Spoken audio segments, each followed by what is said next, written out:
Dana White has officially ruled out Jon Jones, making it clear that he won't be part of the upcoming UFC White House event.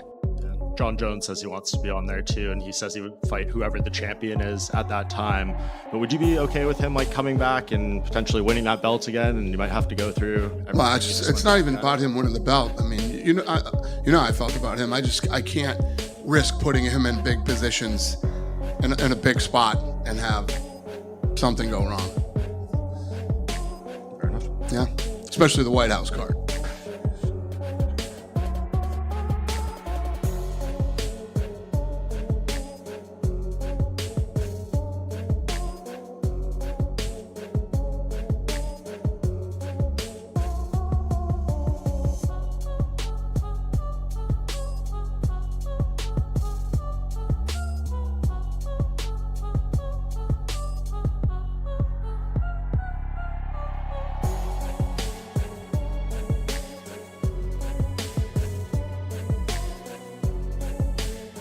The MMA world is already alive with speculation, with many saying that karma has finally caught up to the man who kept the heavyweight division on hold for more than a year. And even though Tom Aspinall has stayed quiet, fans are quick to interpret the silence, flooding social media with reactions, memes, and comments that hint the tide has finally shifted. Can you tell us the timeline of Jon accepted the fight, went to Thailand, came back, didn't want the fight? What happened? Yeah, I wouldn't say that Thailand was the end of it. You know, we were talking about it before that. But yeah, the fight was done. We had the fight done a long time ago. So why he decided not to fight, you guys have to ask him that. Is it accurate? There's a lot of reports about figures he was offered. Is it fair to say he was offered a lot of money to take this fight? Yeah. Listen, he was offered what he deserves for that fight. Yeah. I'll just come out and ask you, do you think he's ducking Tom Aspinall? No.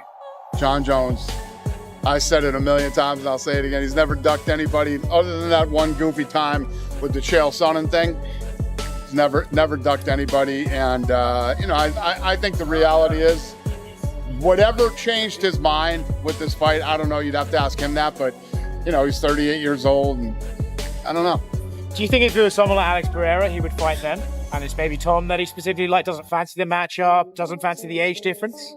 I don't know. I don't know the answer to these questions. Only he does. You know, we had the fight done. Listen, our job is to make the biggest fights we can make and the fights that the fans want to see. And that's what we try to do. But the minute somebody starts talking about retirement, you know my philosophy on that. You should do it. Yeah. Did you know about the stuff that came out of Albuquerque last night? I saw it today. When I saw it today, I said, oh, everybody's going to think this is why he retired. Maybe that is why he retired. Who the hell knows, man? But yeah, I don't know. These are all questions you got to ask him. Yeah. We had the fight done. You know, you saw me talking about it very confidently that this fight was going to happen. And then he changed his mind. Two more quick ones for me. So for Tom Aspinall now, he's the heavyweight champion of the world. Does that defense he did against Curtis Blades count to his official defenses? Because then he would only have two more to equal Stipe, or does he have to start fresh now? You guys are throwing shit at me that I haven't thought about. I have no idea, but yeah, I don't know. Okay. It seems like the most obvious choice would be Ciryl Gane for Tom, but is there a chance here maybe that to start the new without Jon Jones era, we should maybe do a big super fight and maybe you can convince Alex Pereira to move up and do an Aspinall fight, something like that? Or what are you thinking about the Tom fight? Well, once I get through today, tomorrow starts International Fight Week. I'll be back in Vegas tonight, and Tom will be there all next week. So we'll sit down with him, see what he's thinking, what he wants to do. He's been great through this whole thing and literally said, I'll fight whoever you guys tell me to fight. I'm ready to go. So looking forward to it. I'm looking forward to the Tom Aspinall era. For a change, it's not Aspinall waiting on answers. This time, Jon Jones is the one being pushed out of the spotlight. And judging by the reaction online, fans are enjoying every second of it. Dana White has made his stance clear. Jones is simply too unreliable to trust with such a historic card, especially one as politically and publicly significant as a UFC event at the White House. After all the delays, the uncertainty, and the last-minute withdrawal that forced the UFC to create an interim champion, Dana is no longer willing to gamble on a fighter who hasn't shown consistency when it mattered most. That silence, that hesitation, that year-long limbo, it all carried a price. And now, Jon Jones is the one paying it. On the other hand, Tom Aspinall has quietly stayed the course, doing everything the UFC has asked of him. Finally, we're back after over a year hiatus. Me and Ciryl finally signed on the dotted line. This is the 4th time we've been matched up together. He turned down the fight early on before we were both in the rankings. After that, he fought Spivak. I said in a post-fight interview after I beat Tibura, I'm going to go to Paris. I'm going to be sat front row for Ciryl Gane against Sergey Spivak. I'm going to beat the winner, and then I'm going to beat Jon Jones. I went to Paris. Ciryl, unfortunately, turned down the fight on a second occasion. Third occasion, fought Curtis Blades. The original opponent was Ciryl Gane. Unfortunately, Ciryl Gane was busy that day. Ciryl was filming his Netflix series. Can't remember what it's called, but I'm sure you can check it out now on Netflix. And now we are matched up for the 25th of October, Abu Dhabi. Me and Ciryl. The 4th attempt is here, and this is Cyryl's 3rd title shot. So we are going to try and get rid of Ciryl Gane from the title picture for good. Aspinall will face Ciryl Gane. Aspinall has 15 wins, and all of them are by finish. Gane is the #1 ranked heavyweight. Now, when you look at the UFC heavyweight rankings, as I say, Tom has beat most of them, and he's beat them in style, and he's knocked them all out. Curtis Blades, Sergey Pavlovich, Alexander Volkov, whoever they are, he's beaten them all up. But Ciryl Gane is a little bit different. Now, of course, Jon Jones beat Ciryl Gane in quick fashion, took him down in the first round, submitted him with a front choke. But Ciryl Gane is the same as Tom Aspinall in terms of athletic ability. When I say that Tom Aspinall is a heavyweight George St. Pierre, that kind of goes to Ciryl Gane as well. The man's gigantic. He's very quick. He's agile. He's light on his feet. He could run any sport on the planet. And he's almost like George St. Pierre and Tom Aspinall in the fact that he's got all those athletic attributes and qualities, but he doesn't have the grappling. That's what cost him against Jon Jones, and that's probably what's going to cost him against Tom Aspinall. You never know, he could clip him. This is a dangerous fight. This is heavyweight MMA, but Tom Aspinall can grapple. We've seen him take people down. He's done jiu-jitsu since he was about 15 years old. His dad is going to be on his case, and that's an absolute fact, saying, hey, you're not messing with this guy. Take him down, show him what you can do, show the world your grappling capability. Remember, Ciryl Gane turned Francis Ngannou into a wrestler, okay? So he's a very, very credible threat on the feet. But of course, I do fancy Tom Aspinall to get the job done. The fact that he isn't fighting Jon Jones is insane, but we've talked about that till the cows come home, so I'm not going to bore you on that subject anymore. But just you wait, Jon Jones is probably going to pop up on Twitter. I'm going to go to Paris. I'm going to be sat front row for Ciryl Gane against Sergey Spivak. I'm going to beat the winner, and then I'm going to beat Jon Jones. I went to Paris. Ciryl, unfortunately, turned down the fight on a second occasion. Third occasion, around about this time last year, when I fought in Manchester. I fought Curtis Blades. The original opponent was Ciryl Gane. Unfortunately, Ciryl Gane was busy that day. Ciryl was filming his Netflix series. Can't remember what it's called, but I'm sure you can check it out now on Netflix.